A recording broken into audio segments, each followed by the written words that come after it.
a lot of people have also asked me, like, "Is he the same on the pulpit as he is at home?" And, like, you're still my dad when you're on the pulpit, but it's like I hear God speaking directly through you, and it's like, yes, I still look at you as my dad, but when you're on stage, it's like he's the pastor, like, he's my pastor, and he's sharing directly from God's word, like, what God is saying, like, he's hearing directly from God, and it's just coming forth.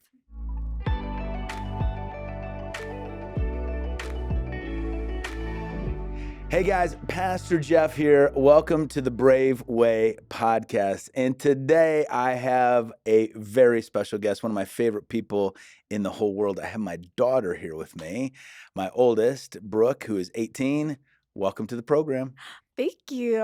I'm excited. Yeah, I have no idea where this is going to go. We've rehearsed none of this. We haven't talked about what we're going to talk about, but we've said for a while that you should be on this program because we have a pretty good relationship and it'll be We're fun. best friends. We're Yeah, best friends. we are best friends. All right.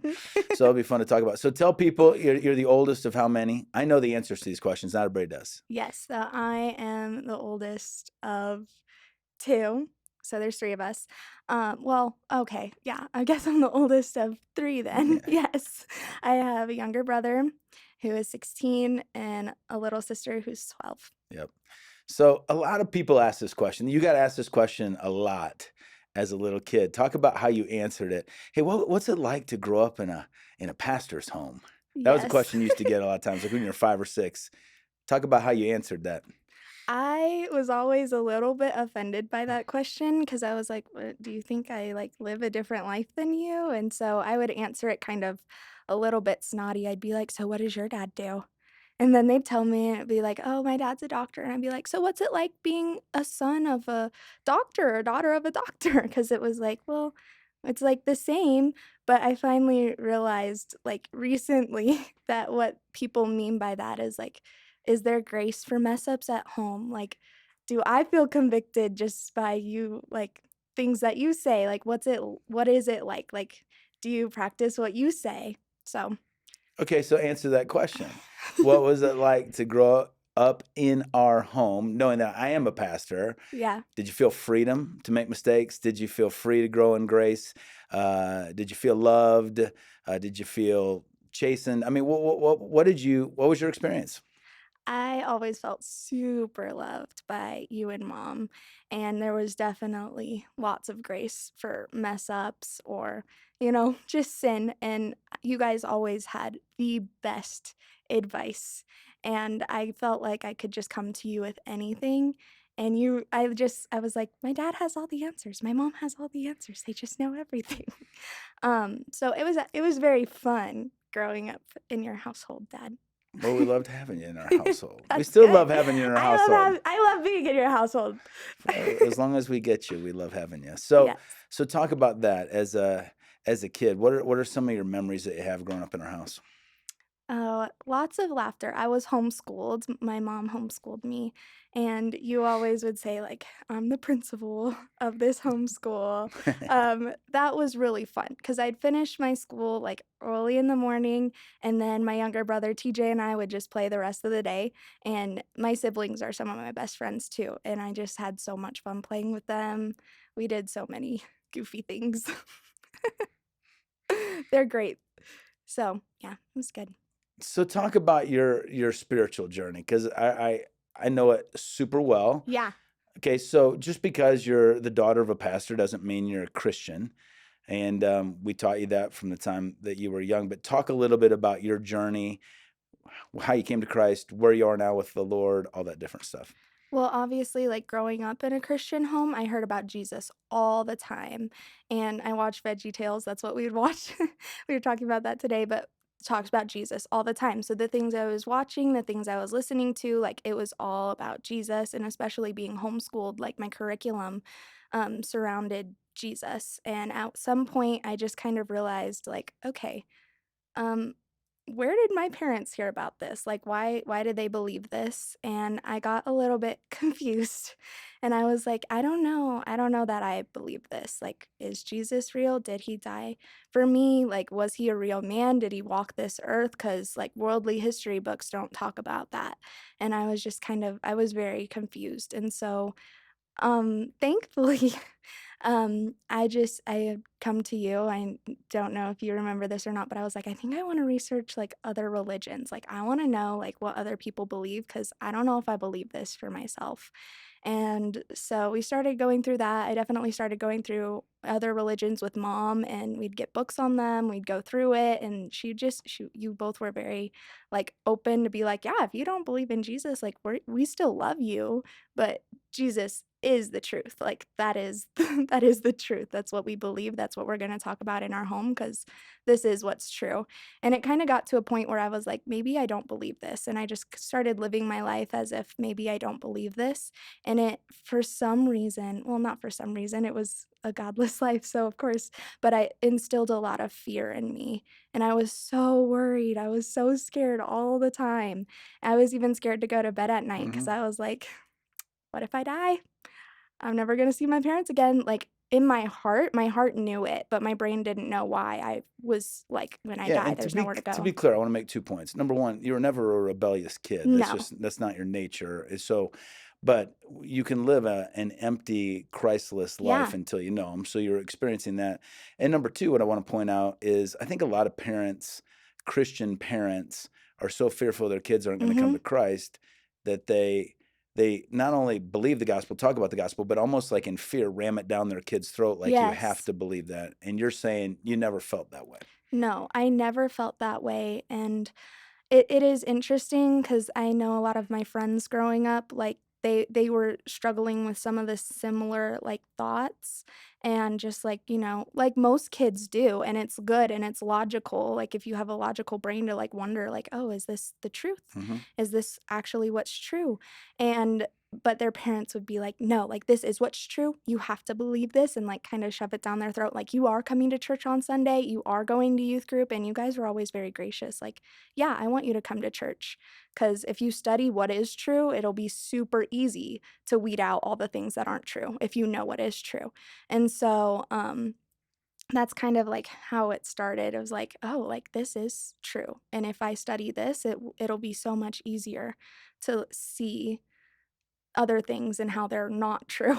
Well, I remember I just wanna fast forward a little bit because I remember you got to a place it was one morning, it was Mhm. October 31st of 2018, if I Yes. got the date right, alright? So you're 12 years old at the time? It was, yeah, I think 11 or 12. 11 or 12? Yeah.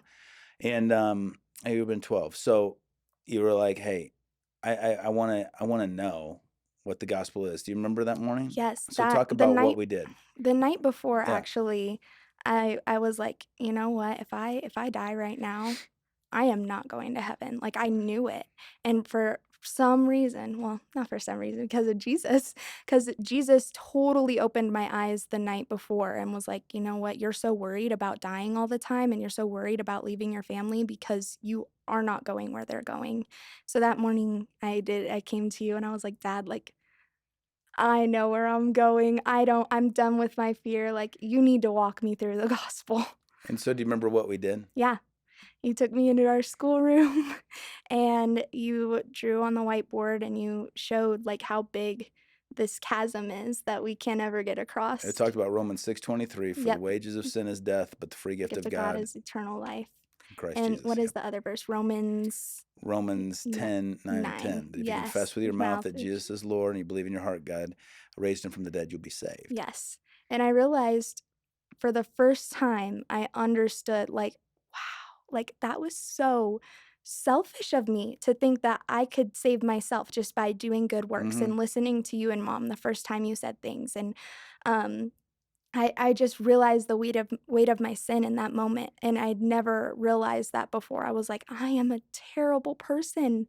Like, I really am a terrible person, even though by the world's standards, I had never really done anything wrong, and I always listened to you and mom the first try. Like, I was a terrible person, especially for even thinking that I could get to heaven on my own. Well, I remember that morning because I remember I've shared the gospel a lot of times with a lot of different people, and I can see it in people's eyes when the switch goes on. Yeah. I watched the Lord save your life that morning because Oh, you yeah, just began weeping, like it hit you. Like I get for it. the first time.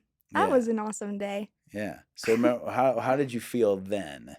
Like you'd been scared. I remember when you were a little girl, you're like, Dad, what if I die tonight when I'm sleeping? I'd reassure you, you're not going to die tonight when you sleep. All that kind of stuff.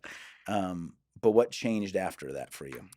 Well, after that, obviously, everyone has a sin pattern that they're more prone to, and Mhm. worry has just always been mine, which is terrible because that's a form of control and not trusting God. But that night, that day, actually, my fear of dying, gone.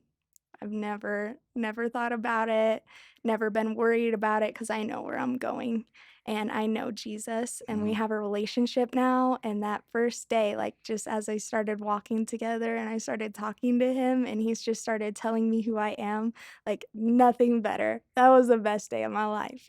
Yep. So for me, like from the day you were born, it was really funny. I told this story in church not too long ago, but Yeah. I was the more of the one that was telling mom, okay, when this little girl comes home, she's going to sleep in her bedroom, she's going to sleep in her crib, she can cry herself to sleep, she's got to learn to sleep on our time, all this kind of stuff. Yeah. And then you were just so little and cute. I mean, I wept the moment I held you. I was the first person that got to hold you. And my whole heart changed. Like I was in love with you from the first time I met you. And then we get you home and I found a bassinet and I put it on my side of the bed and I was down on all fours, making sure you were breathing every hour. And I was with Yep. you all the time, whether you cried, whatever you needed, I was there. And so you changed everything about me in terms of my preferences, my likes, my belief, everything. Yeah. You've grown me by getting to be your dad.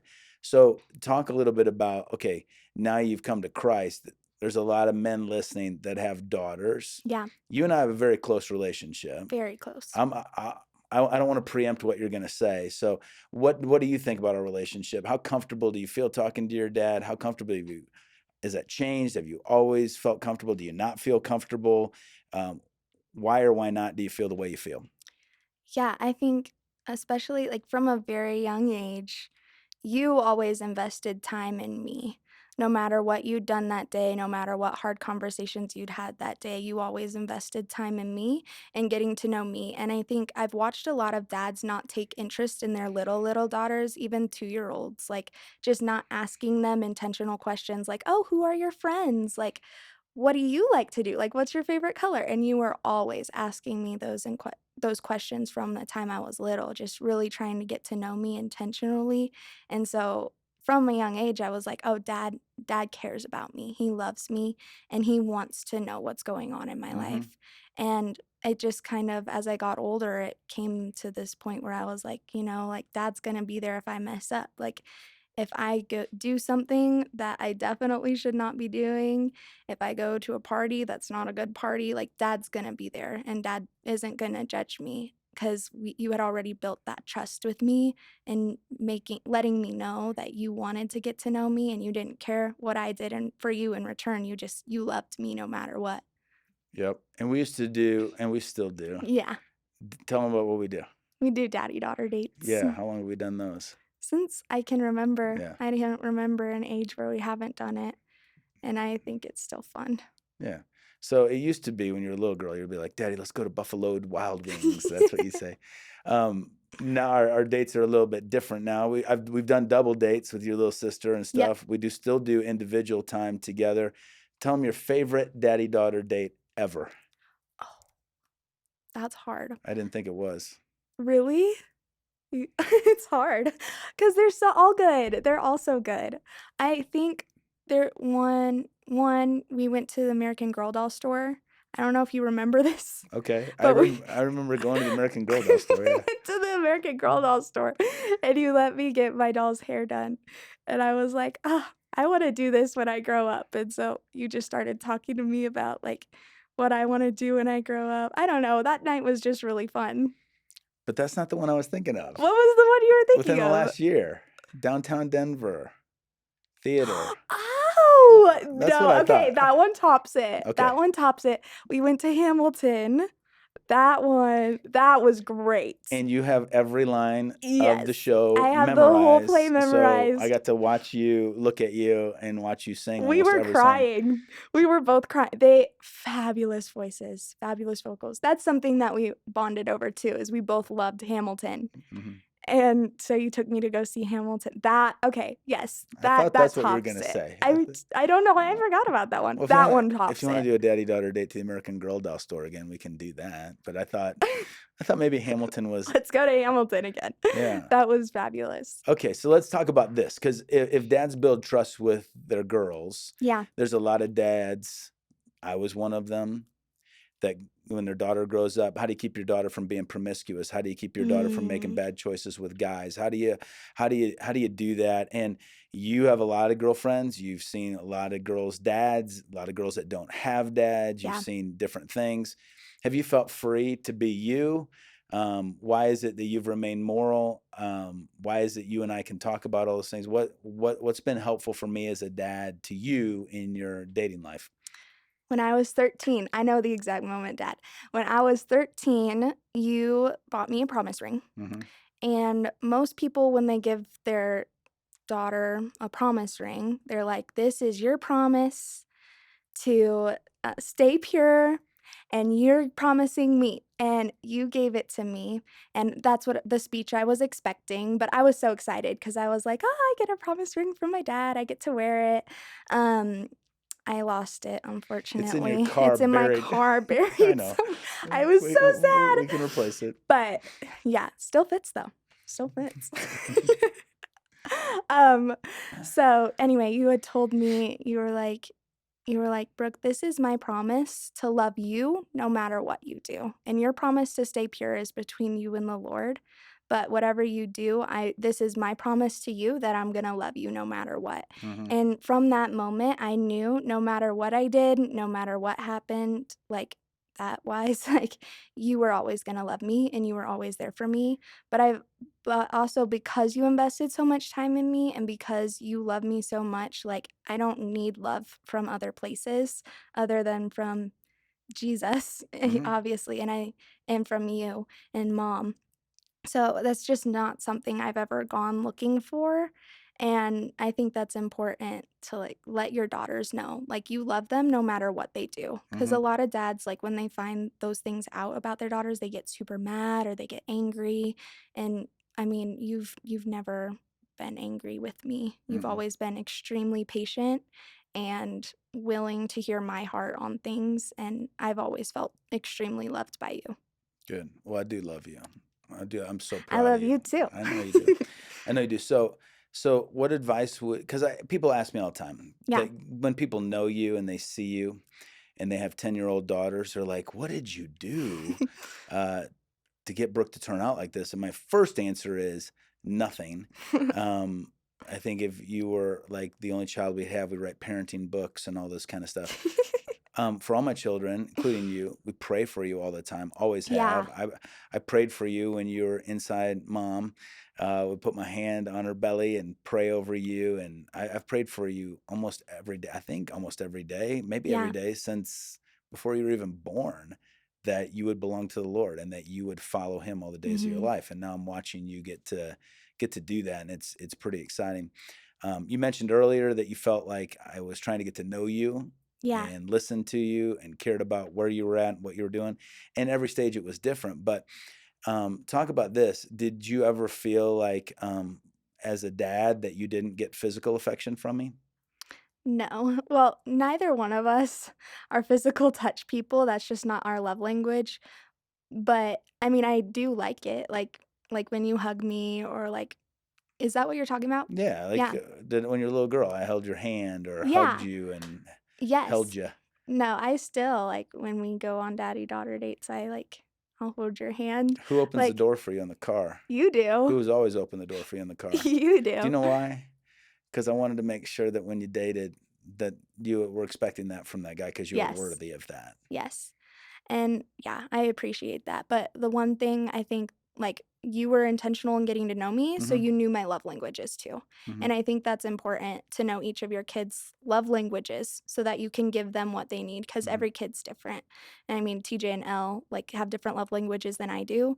Like Elle is very much so physical touch. And even though you're not, I've watched you pick her up and hug her and love on her and kiss her. And she loves that. That's what she needs. Hmm. And I am totally words of affirmation. Yep. And from the time I was little, you were always telling me, "Brooke, you're so smart, like, "You're so intelligent." Like, even when I was struggling with, like, "Do I believe in Jesus?" You're like, "That's so intelligent of you to even want to learn more Mhm. and want to look." Like, that is I'm so proud of you, Brooke, and so I've always felt, like, very, like, you're just always giving me that word of affirmation too. Okay. So as you grew up, did you feel confidence to take the next step? Like when you got your driver's license or graduated high school or when you kind of moved on to different things, did you still feel built up? Yeah. You have always made the world seem like, "Oh, you can do whatever you want, Brooke." Like, you totally can, and even when I was getting my driver's license, well, my driver's permit, you were like you were pushing it. You were like, "You're gonna do it. You're gonna pass. You're gonna go." And you put me in that little 4-day class. I passed first try, and, I just remember coming out and I was like, "Ah, thanks for praying for me. Thank you for making me do this 'cause I would not have gotten my driver's permit on my own." So, but yes. Let's talk about this too. Let's shift gears. So Okay. as a pastor, I talk a lot about reaching men. Yeah. I talk a lot about raising the next generation of guys.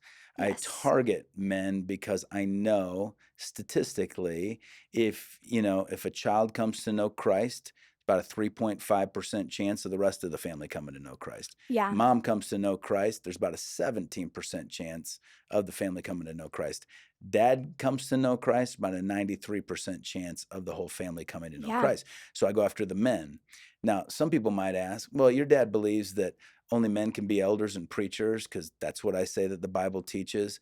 Do you ever feel oppressed being a woman in our family?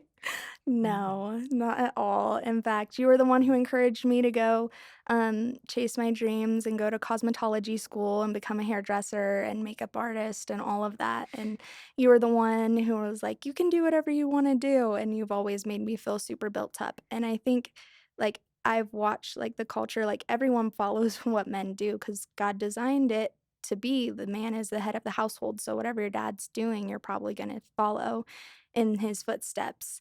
And if the dad's not investing in his daughters, it's gonna create a strong woman instead of a woman of strength. And then it's gonna create women that want to lead instead of submitting to your husband or submitting to your father.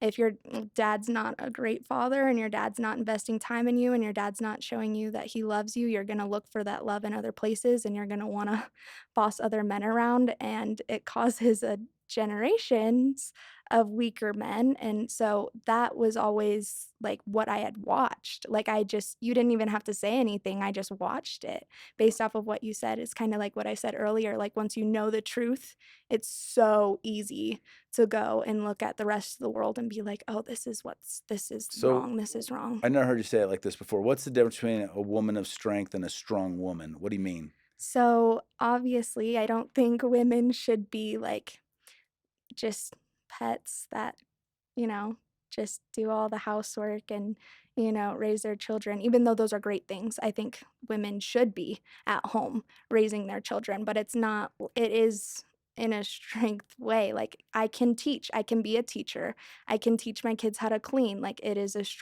your kids strong how to thing to clean. do. Yeah, Okay. I can teach my kids how to clean, dad. Okay. Can you teach yourself? I'm just kidding. Dad. Hey, so all right. So yeah, because I think I get that question a lot. Like, because sometimes when certain women hear me preach, Mm, they say, that's misogynist, that you don't like women, you're against women. yeah, What's been your experience of the way I treat mom and how important is it for a man and how he treats his wife to grow godly daughters yeah. and sons? Well, I've always watched you. Like, obviously, people get in arguments, people get in fights. It just happens. And I appreciate that sometimes it would happen in front of me because then I would be able to see like how you guys resolve conflict and I'd be able to use that like with my siblings, like whenever we would fight. And I've always watched you champion mom and put mom above everything else. And especially like when we were doing school, like mom's the teacher, mom's the authority.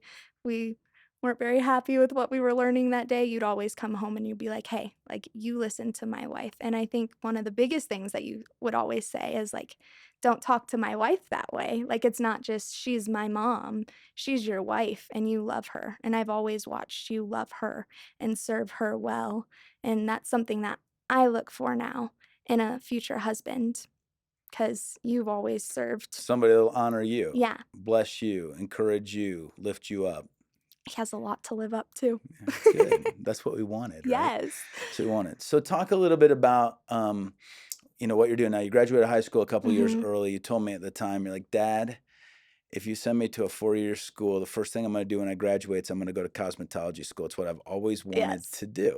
Now, some parents would be like, oh, you're going to college no matter what. Mhm. Um, how did we respond? What have you done since then? And what's been happening since high school? Yeah. So I know you talk about a little bit from the pulpit, like, oh, like public school, public college, like that's terrible. It's not terrible, but there's some terrible people there. But you Terrible were ideas there. terrible idea.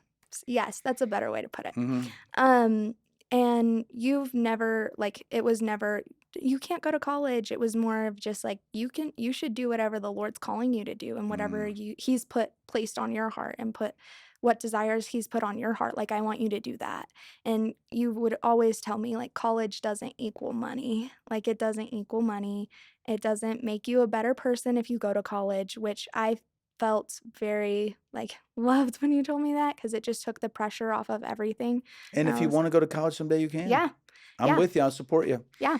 And it's so I never felt like, "Oh, I have to go to college," or, "Oh, you should not go to college." That's really my point, is, like, I never felt either way. Like, it was just kind of, "Whatever you wanna do, Brooke, like, we're gonna help you achieve what you want to do."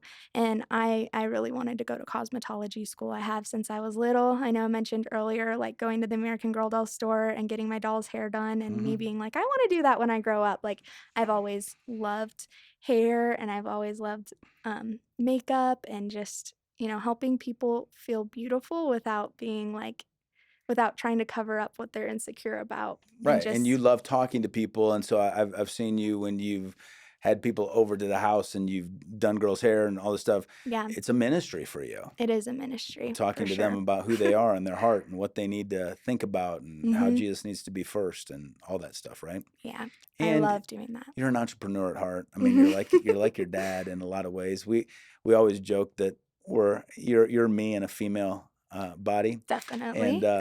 we think a lot the same, and so it's very easy for us to understand each other, what you're thinking, why you respond the way you do, how you respond the way you do, and all those different things. So Mhm. it's been easy. So you're looking forward to your career in cosmetology I school, am looking forward not to in my school, career. but cosmetology. Yeah. Period. Yeah, I Yeah. would love to do hair and makeup for weddings. I think that's, like, I just think that's so fun.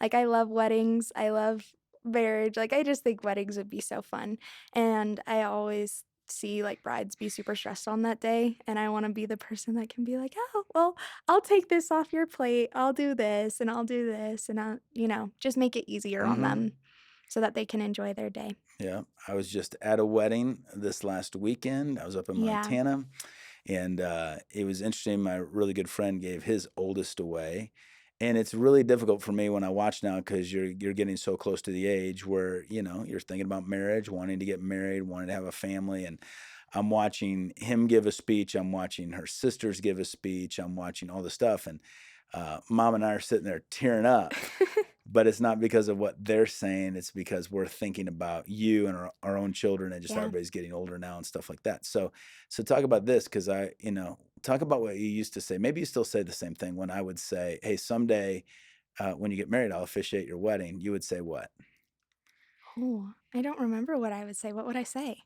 You said no. Oh, yeah, I did say no. Tell them why. 'Cause I didn't want you to cry. I'm not an emotional person, I don't cry very often, Neither do and I. yeah, and it makes me uncomfortable watching you cry, because Mm. then I know I'm gonna cry, Yeah. and so I was like, "No, you can't officiate my wedding, Dad. You can't do it." But I will. You will. I will. You will. I will. That's the that's the one thing that you've like, "I'm doing it. Yeah. It's happening." And then, I mean, we like to have fun though too. I We mean, do. we've always laughed a lot together. We've always had fun together. I think we haven't talked about this, but I kind of get the idea, and you don't have to talk about this, but just if we do a daddy-daughter dance, I don't know how it will start, but I kind of get an idea as to how it will end. Oh, yeah. It's gonna be fun, but I told all my friends it was gonna be a surprise, so, It would be a surprise. I yeah. think it would be It'll be a good it'd be surprise. million YouTube watches potentially. We're gonna go viral. It could be a viral show. But talk about now. I mean, now you're 18 years old. I mean, life is right out ahead of you. I Mhm. mean, we live in a world where everybody's saying, "Oh, it's terrible, it's awful, it's this, it's that." How do Yeah. you live as a light for Jesus, and what hope do you have moving forward in this next generation for the Lord? Well, to answer your question, like, I've always wanted lots of kids. Like, that's just been my thing. Like, Mhm. I'm gonna have lots of kids, and I don't think like, personally, I think 8 kids is a normal-sized family. Like, when I say lots of kids, I do want lots of kids. I wanna foster, I wanna adopt, like, that's just something I want, and in Mhm. this day and age, like, that is not something that people prioritize. Like, babies are considered a burden, teenagers are considered a burden, like, nobody wants to foster and adopt teenagers. Like, no one fosters them, no one adopts them. There's teenagers that'll come out of the system as an 18-year-old never of having a home, Mhm. and that breaks my heart, especially to see that, like, families just not wanting to take kids in or, especially with all the abortion industry stuff, like, it's just terrible, and so that's a way that, like, I want to change the world, and I want to encourage people to be like, "No, like, even if you don't, like, have a lot of kids, like, maybe after they're out of the house, like, foster some teenagers, like, they need a home too, they Yep. need love too, and it's like, you don't need to close it off once you've had the perfect, number of kids, and that's just something that I don't see often today, so that's something that I would like to do Mhm. in the future. Yep. No, that's awesome. I think you've always been one that's had your heart set on what you want, Yeah. and you dream big, and then you go after it. I want to talk to you a little bit about church. You mentioned earlier that mom and I we didn't ram it down your throat, Yeah. but that's not to say church was optional. It's not like we Yeah. left you at home. You've probably been to more church services than anybody in our church. Certainly Yeah. you've been to more church services in our church than anybody in our church. Mhm. And when we used to do Saturday and Sunday, you're at 3. I mean, you've seen I everything, have. good, bad, and ugly Mhm. of all church. So I know a lot of pastors' kids are like sick of church. They're done with church. Why is church so important to you? Because now that you're making your own decision, you're coming. You usually go to both services anyway. Yeah. Talk about why church is so valuable to you, and how growing up in a home with a pastor, you didn't feel it rammed down your throat. But how did church become so important? Well, after I came to know the Lord, like, that was it. Like, Jesus is the only thing that matters, like, everything I do, like, I want to do it for him, and obviously, people mess up, and I've messed up so many times, but, I wanna live my life for Christ, and that's the best way I can do it is by going to church, and I want my future family to wanna How do you come to benefit church. from church?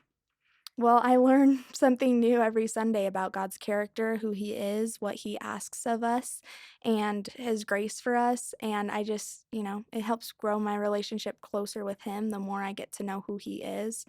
Even just like personally, just talking to Him, it just, grows my And faith how do and you grows prepare my your heart? Because relationship. because I know this already, but you love to worship. I love to worship. So how do you prepare your heart? Like when you come to church, it's not like you're just sitting there waiting for a message. No, You're there to bring God praise and worship yeah, and honor. What do you I'm do there to during the week to learn. prepare your heart?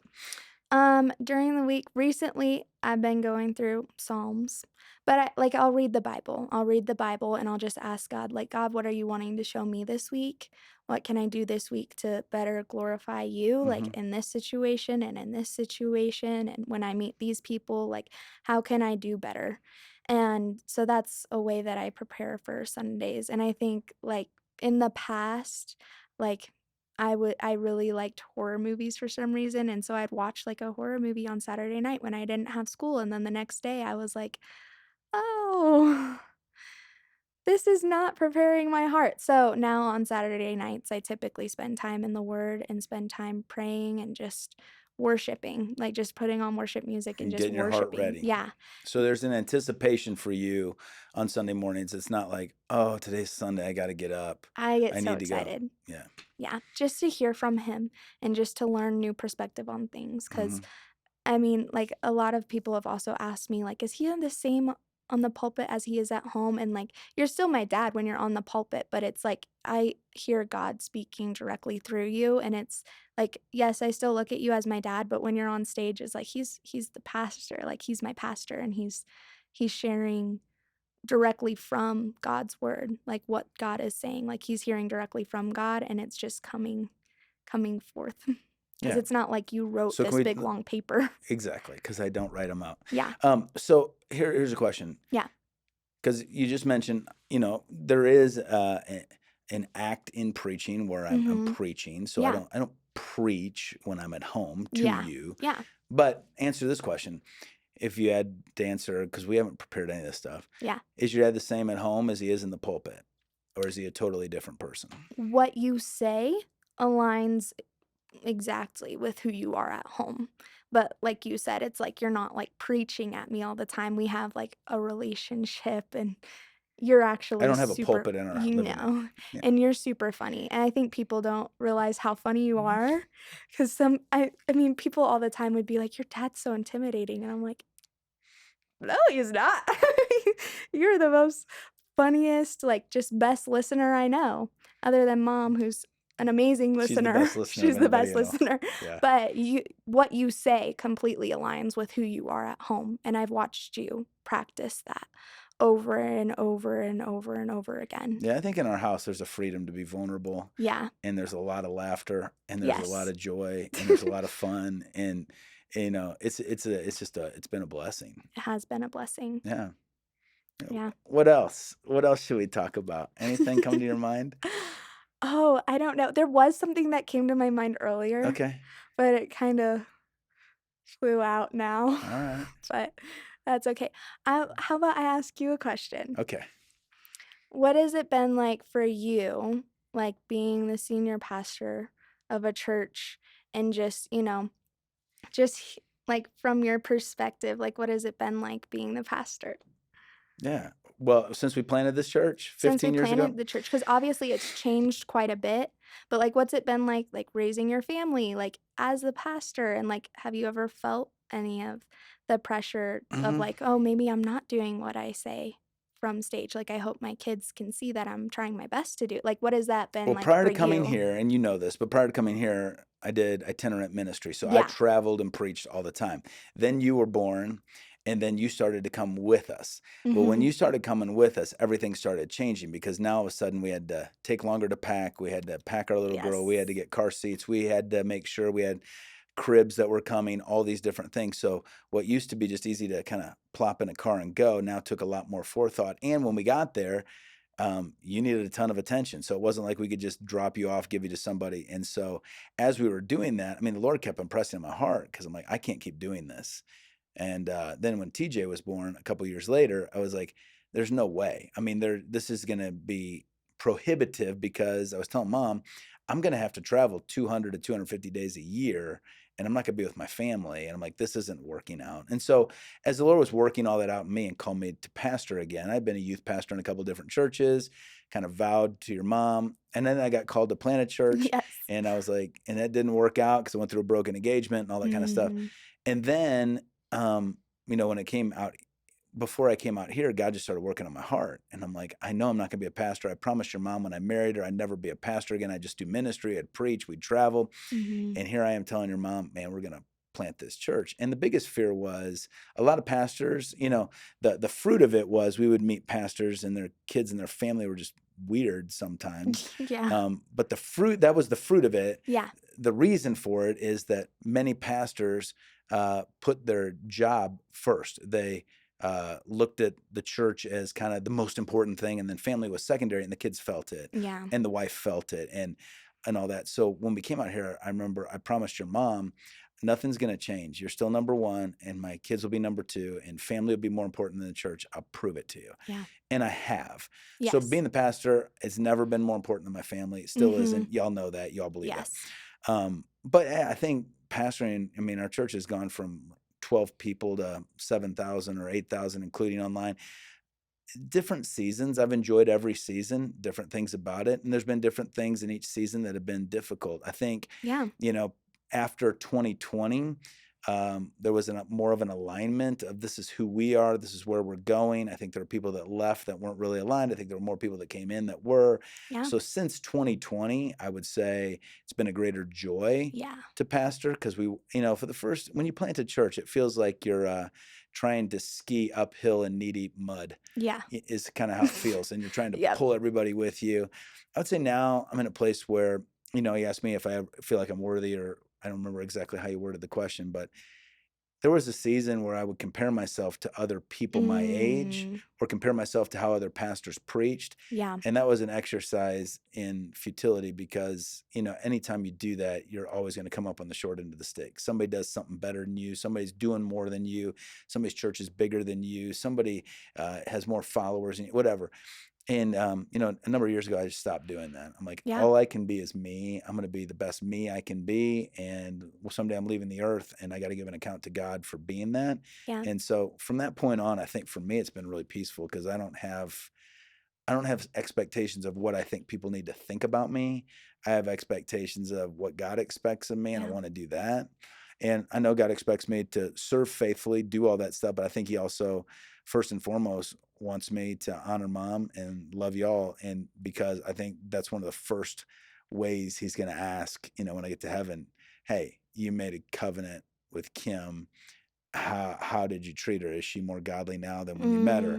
Mm. I gave you 3 children. How have you invested in them for the sake of my name? Yeah. And that's what I want to be known for. So at the end of the day, I think, being a pastor, it's what the Lord has for me. Like I tell people all the time, if God would have told me when I was 16, you're going to pastor, I would have cried. I wasn't one of those guys that grew up wanting to pastor. Um, I didn't really grow up in a life-giving church. I didn't love church. I thought it was okay, and I thought it was important. Yeah. But I really didn't come to know Jesus till I was your age. Mm. And I grew up in a family that went to church but didn't prioritize Jesus like our family does. And so it's completely different. So there's great joy in seeing what the Lord has done in your life and in your brother's life, your sister's life, and continues to do in your life. And so for me, like even being your dad, I know I'll always be your dad. Yeah. Like, you'll always be my little girl in some ways. Elle will always be my little girl. Mhm. I always tell her she's my littlest girl. And Yes. so even if you're 35 or 40, I'll always feel that way and always want the best for you. So that's a long-winded answer to what it Yeah. means to be a pastor. But yeah, I love being a pastor here. Can I ask you a Yeah. little bit more of a personal question? Yeah. So you mentioned like you came to know Christ when you were my age. Hmm. So obviously, like I even just being 18 right now, like I've been walking with Christ longer than you had when you were my age. And so how have you seen yourself change from who you were to who you are now? And Oh, how yeah. have you felt that like in your family?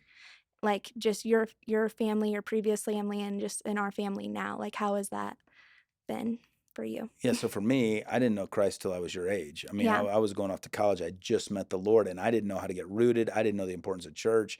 I just knew this Jesus was brand new to me, and I loved him. And at that time, even when I told my parents, what had happened, I didn't have language like, "Hey, I was born again. I Mhm. got saved." I didn't have language like that. I just knew something had changed in me. And Yeah. I came home. I told my dad, I'm like, "I'm never ever going to church again."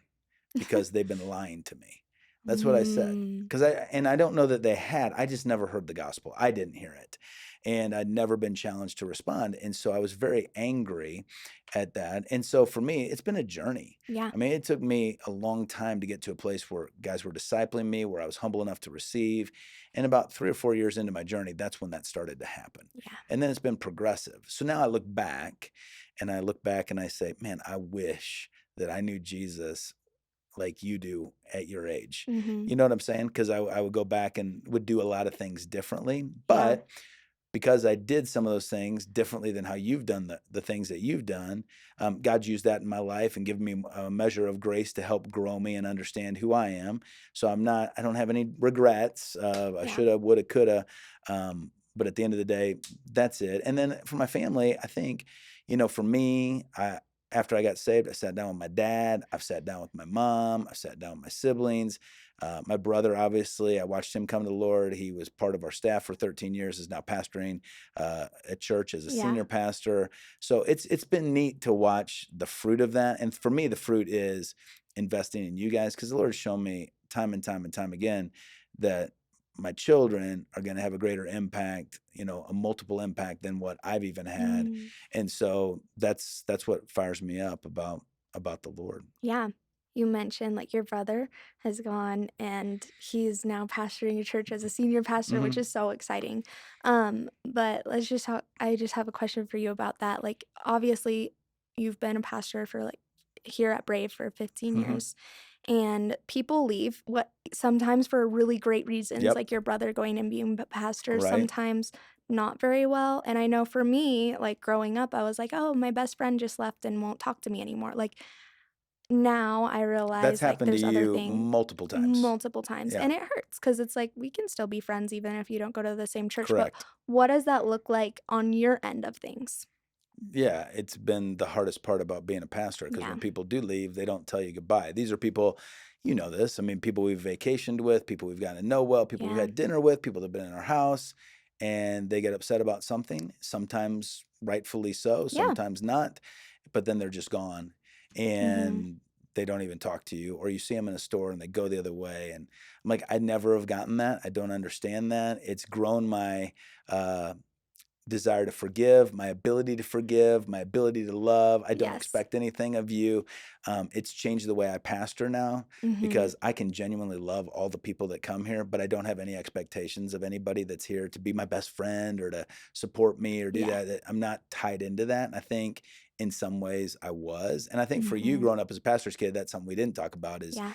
you got to see that firsthand. Girls that were really good friends with you, girls that spent the night, but then their mom would get upset, leave the church, and then there goes your friends. And Yeah. that's happened to you over and over and over again. Yes. So, at the end of the day, I think, God grows us by his grace. It's given us a deeper love. I think you have too. You have a deeper Yeah. love for people. But there's only a few people that you really entrust yourself to Yes. at the deepest level. Yes, and I think, like, that's good because obviously you don't wanna, like, pour your heart and soul into everyone you meet if Correct. and be close with everyone you meet, and, But you like, need some people that you can. you do.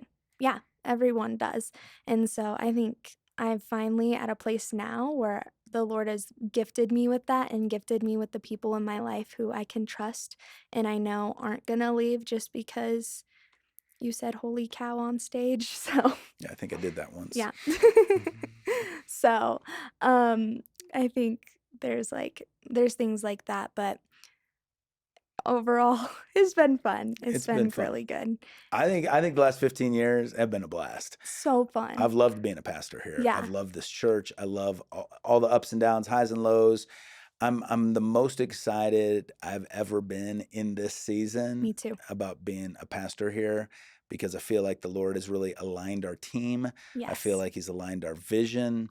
I believe that what God's going to do through our next generation, which is really the now generation, Yes. is going to be off the charts. I think the way we're going to connect people in community and really close our back door here, getting people connected, loving one another, really being part of the body of Christ is going to grow exponentially. And Yeah, so I'm just pumped about what the Lord might do. Yeah. that's awesome. That's so cool. Yeah, I love that now we're having a whole like, this whole generation of Gen Z has been coming into our church a Mhm. lot more, and it's And been even in so my fun to house a lot watch. more. Even in your house a lot more, yeah. And they always want me to stay up past 10 o'clock and talk, which is late for me. But you're so good. You're so great. Everyone just wants to know you, dad. I'm like, hey, come back at 5 a.m. I mean, I'd love to do a Bible study at 5 in the Yes, morning. Let's you do it. are when you when you're up in the morning, I'm up. you're up in the morning. Yeah, I'm up. But that's good. Yeah. Hey, I love you so much. Yes, I love you too. I'm Thanks glad for we having did me on this. here. Wasn't it Yes, fun? this is fun. Yeah, I almost wish, like, when we're doing this, that other people would like send us questions I because I feel know. like we're just talking like we always talk. Yeah. But I wish it was like, well, I wish Jeff would have asked her We should this. do that. We should do that. You Maybe you can should come. have Will you come back? Yeah, I'll come back. You could have people like, y'all can Forward ask us questions, questions, just forward and questions, then and we'll answer them. we'll ask them of each other. Yes. All right. No, I think that's great. Let's do it. All right. All right. Well, thanks for coming on. Thanks for having Guys, me. this has been the Brave Way Podcast. Thanks for coming on. Until next time, know this, that you are loved.